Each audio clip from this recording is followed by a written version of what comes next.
Here at Kaiju, we build cool shit. I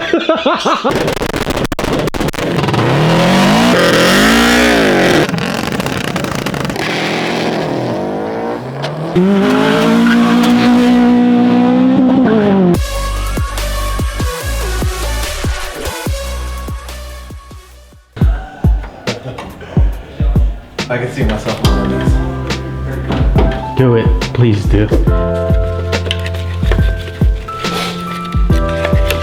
So this part acts like a map sensor. This needs to have a vacuum in, because it's gonna read boost, right? All right, bro, what are we doing today? We're installing a boost controller, and we gotta find the little oil leak that it's having. Before anything else, we gotta find that oil leak just in case it's something bad. Then what's the point of installing that today, you feel me? Yeah.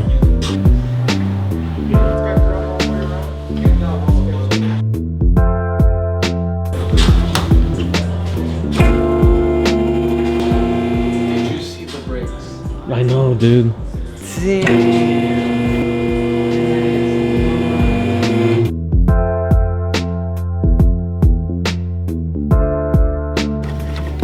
Huh?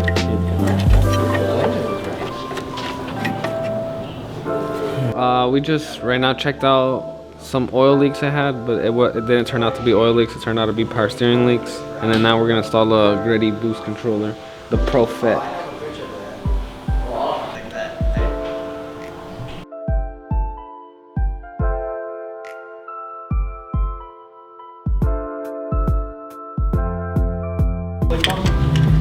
Not even, it's tucked in the dirt.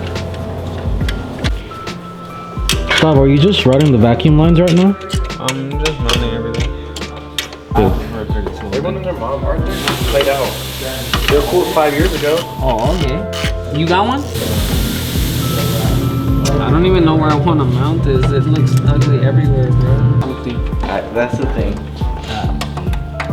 It's electrical. This probably is for the blitz. It's one for sure first. It looks pretty. Because I want to kind of use one of these to pull this, Feed it through all the way. like instead of struggling, you feel me? And then how to route these, and then All overhead honcho. busy, bro.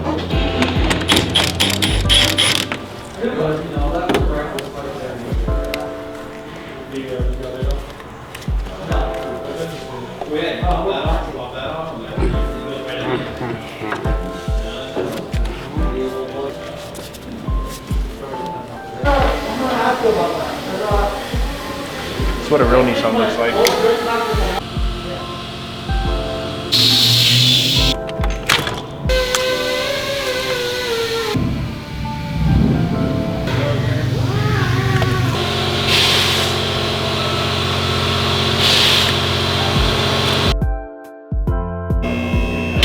JDM T-Tap. If I recall from what the customer said, his wasn't reading boost. It wasn't reading boost. So leads us to believe, and he replaced all the vacuum lines, basically everything around it. So it led us to believe a bad unit.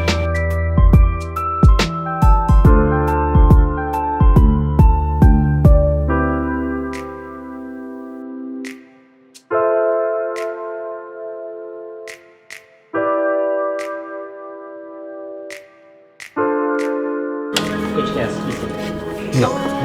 Correct.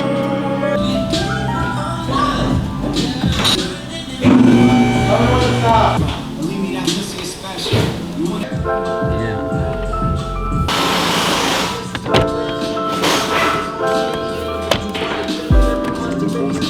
We just installed the GReddy boost controller.